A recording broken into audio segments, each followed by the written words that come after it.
of a recession when, that there are things that have to happen before a recession happens. Right. And we've really only had two of them. A third, I mean, I can say we've got a third, but it happened. It's supposed to happen, which is yield inversion. And, the 10 and the 2-year bonds, the yield inverted, and it only lasted for a day and a half, actually 3 days. And it's considered an inversion if it holds for 10 days, which it never did. And now the gap is kind of widening, which, I think there's a call for possibly having lower interest rates, which I don't think is going to happen. But the other things that you have yet to happen is an overinvestment in something, right? Be it like in 2000, you had an overinvestment in tech, in 2005 to 7 to 8, that was a clear overinvestment in housing. They haven't been building a lot of houses, so you don't see these kind of grand swings, even though prices are high. But if you adjust prices for inflation and you adjust everything out, we still have a little bit of growth to go. Also keep in mind that our interest rates are lower than they were in the previous cycle. And so when you adjust that, there's still more value in housing, which I think why most economists, while, they're going to say 2019 is a relatively flat year, they're still calling for an appreciation of, depending on who you listen to, between 2 and like 5%. I'm right in the middle. I think it's going to be a little bit less than 5, but I think that, whatever happens, it's all going to happen between today and I'll say July. Yeah. And when you look back, that's where all the appreciation is going to happen, and it might even be a little bit higher, and it'll start to give some back in the fall and winter months, which is exactly, by the way, what happened in 2018. And so if you're an investor out there, I mean, it's been my advice for years, is that you don't buy really, or you try not to buy in September and October unless they're really short-term and decent buys, because really what happens is that's when the market starts to adjust.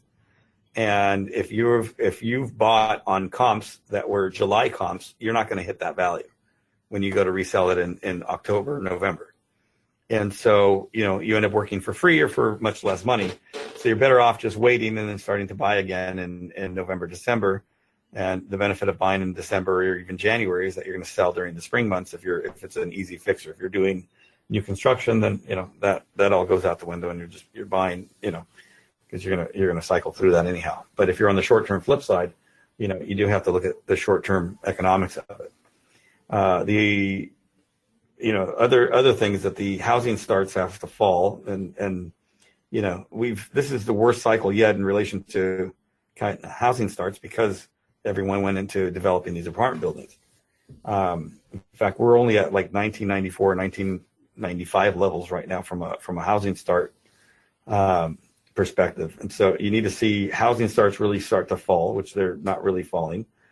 And the other thing is that you need to have, economic indicators that show a consistent fall for 4 to 6 months before you can say, hey, we're definitely heading into a recession here.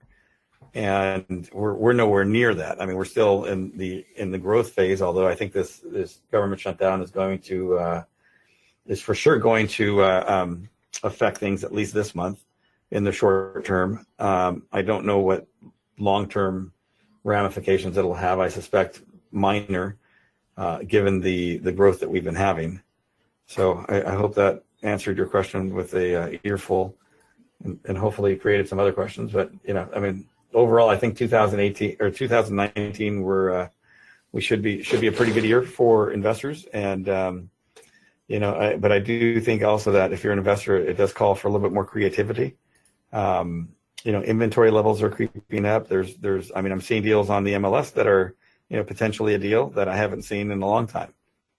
And, if you look at 2018, every single deal that we did really was off market. It was something that came to us. It was either via a real estate agent, and they brought us a transaction saying, hey, my seller, they want this much, but they need to get it quickly for whatever reason, or they don't want it on the market for a different reason, and those type of scenarios. So I do think that's what I at least that's where most of my business has been coming from. And now in 2019, I do see a little bit of a change. That's good. I will say, yeah. No, go ahead. No, go ahead. No, I was saying for like real estate agents right now, I think right now is the time to prepare for winter a little bit, right? Which Right. is, from a not from a weather standpoint, but more from an economic standpoint.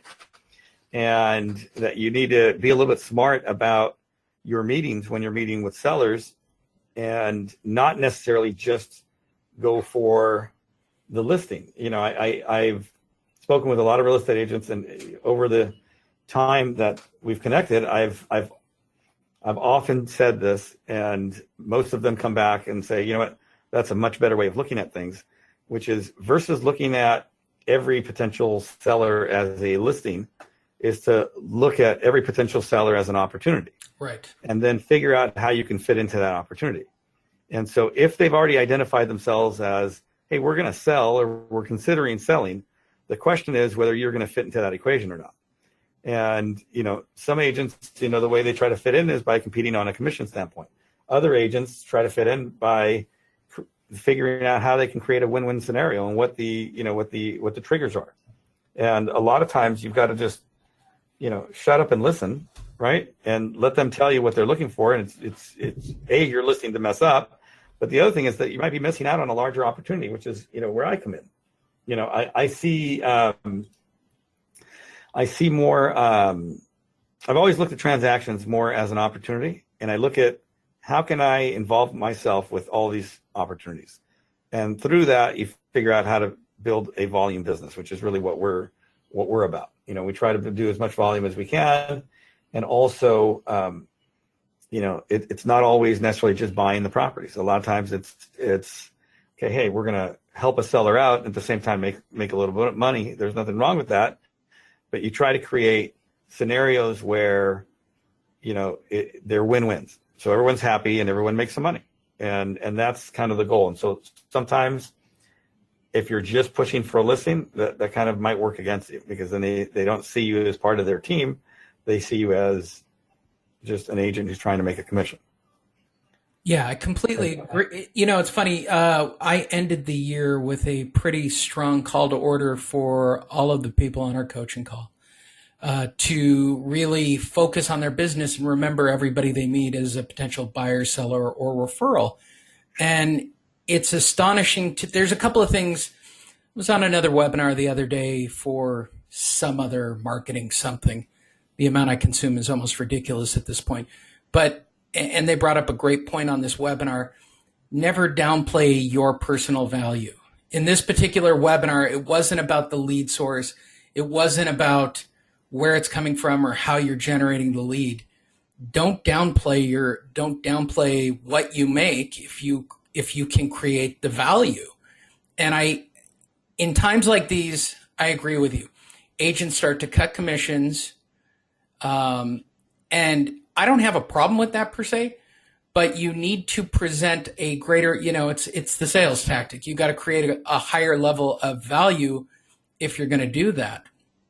And I'm just wondering from your standpoint, the biggest question I have, because you've spent literally years cultivating relationships with real estate agents and making them a feeder source. Why are real estate agents so one-dimensional? Like their tactic, I don't know if it's ingrained from how I can just tell you myself as a guy who's had my license. One-dimensional thinking of brokers still seems to be predominant and holding agents back. And the other is, I think they fear change, right? So they go into a desperation mode, and the only thing they can think of is based on the 1% model and undercutting their services. What has your interaction been like? Well, I do think, and this is where I will disagree with a lot of real estate agents, right? And I have been on the seller side of buyers, and even on the buying side of sellers who use these discount kind of brokers that are hey, just list for us, and they're a listing shop, or it's an automated type model where we're going to have one agent show you the house. There's a different agent that shows up for the home inspection, and they're paid hourly, and they take the buyer's commission and then rebate some of that money back to the buyer. Let me just tell you, there is, I think, some warranted truth to agents who who are screaming at the top of the lungs saying, hey, that model works fine, but you're really giving up a lot of service. And when you're giving up service, you're also giving up things that you might be getting from the seller. And so I'll speak first of when I'm the seller and, the buyer has used this model. They got back some money back. And so maybe they got back $8,000 or $12,000 or whatever the number was that they got. In fact, here, I'll do some math real quick and I'll tell you what it was. So they got back $9,200.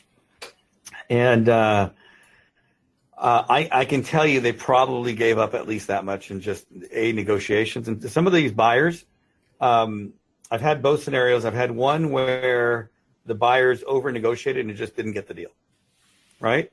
And because their buyers have this mindset where, oh no, we can get this down or whatever it is, and it's like, we've in fact we just had a scenario like that with an agent on one that we're selling now, and the agent did a good job, and our agent, and went back and said, look, here's the deal. I know you think this. Here's my emails. He just opened up his phone. He goes, here's the other offers.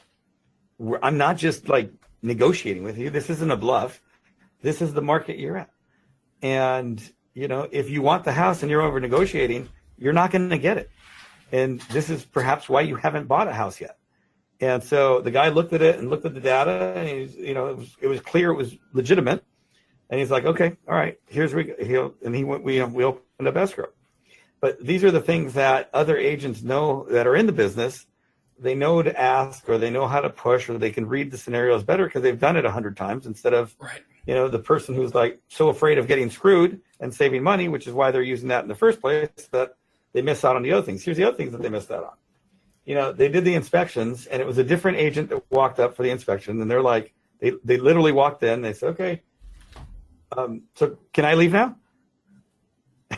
Like the inspection had just started, right? And everyone was looking at him like, what do you mean, can you leave? We just started. It's like, yeah, I get paid hourly just to come open the door and making sure that, right, everybody showed up, and that's it. And that's the problem with that model. You're never going to get people who are invested in it, which takes me, I'll segue to this, right? And I've been screaming it, it's sort of my mantra and cry, which is, have a specific field that you work in, have something that you can be.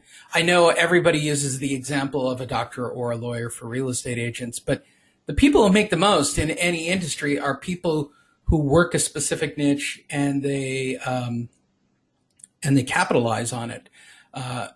Hence why I have a distressed property group and why we focus on people who've missed payments. But it's, as you know, this is the deals that we feed you and a lot of the deals you get and the deals you get from David as well. There's multiple ends of the transaction for the real estate agent involved when working with a real estate agent. It's number one. It's a higher return. And the other thing is you're actually genuinely helping people that have been getting some, this as well as me as a former bank guy, right? The bank is not the person to trust in the transaction. And I'm literally 30 years of being in the business, working for various banks. I'm shocked at the level of trust that homeowners place into asset managers, instead of a qualified advocate. And you now have the opportunity to go in and you're creating these relationships as well. I mean, is it still shocking to you that homeowners take what the bank says as a gospel truth? Well, and I think here's the thing, right? Whether it's the bank or any seller, they're negotiating on their behalf. And it's just like any contract or anything. Most things are negotiable. When you're dealing, I'll use this example because I was in the hard money business. Our loan docs were pretty set, and most people would accept that they were set in stone, and these are the loan docs. But when we were out and we're soliciting people, there's changes that we can make to them, and especially when you're trying to cultivate a relationship that might mean, $50 million a year in borrowing dollars, and they say, hey, look, I want this term changed. Then if you want the business, you change it because they're also in the business of we're in the business of